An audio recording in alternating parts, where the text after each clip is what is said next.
आणि युद्धामध्ये अमेरिकेला आणि इस्रायलला मिळालेलं सर्वात मोठं यश म्हणजे इराणचे सर्वेसर्वा अयातुल्ला खामेनी यांना ठार करण्यात आलं।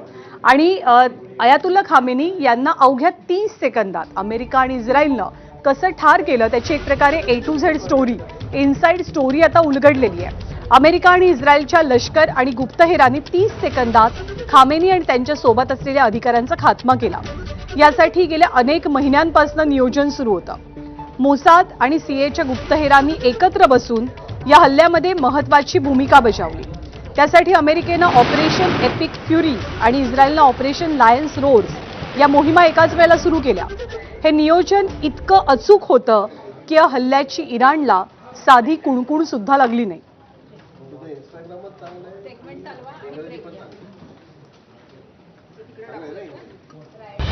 खामेनींना मारण्यासाठी अमेरिका आणि इस्रायलचं एकत्र प्लॅनिंग। खामेनींच्या दैनंदिन हालचालींवर अनेक महिन्यांपासून लक्ष। खामेनींना लक्ष्य करण्यासाठी राष्ट्रीय सुरक्षा परिषदेच्या अली शामखानींना ट्रॅक करण्यात आलं। शनिवारी मध्यरात्री खामेनी आणि अली शामखानी यांच्या बैठकीची बातमी गुप्तहेरांना मिळाली। खामेनींच्या प्रासादाच्या तळघरात महत्त्वाची बैठक सुरू होती। बैठकीची माहिती मिळताच इस्रायल आणि अमेरिकेच्या सैन्य दलात संदेशाचं आदान प्रदान झालं। हल्ल्याआधी अमेरिकेनं क्षेपणास्त्र डागून इराणची संरक्षण यंत्रणा डळमळीत केली।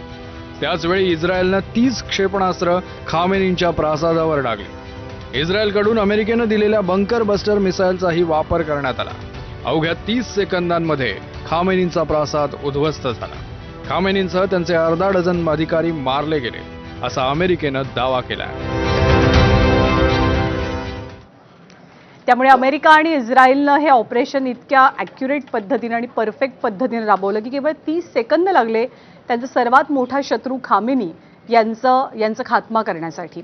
इराण आणि अमेरिका इस्रायल यांच्यामध्ये सुरू असलेल्या युद्धाचे आपण अपडेट्स घेणारच आहोत, पण तुर्तास एका छोट्याशा ब्रेकची वेळ झाली। ब्रेक नंतर काय बघणार आहोत याची माहिती आपल्याला दीपाली देणार आहे। ज्ञानंदा, ब्रेक नंतर आपण मुंबईकरांसाठी एक अतिशय महत्त्वाची बातमी बघणार आहोत। मध्यमवर्गीयांना एक मोठा दिलासा मिळाला, नेमका काय आहे 7:30 मध्ये पाहणार आहोत। जे नवं सरकार एक प्रकारे BMC मध्ये अस्तित्वात आलंय त्यांनी दिलासा कसा दिलाय, सर्वात मोठा दिलासा मुंबईकरांना कसा मिळालाय। ब्रेक नंतर बातमी पाहत राहा ABC माझा।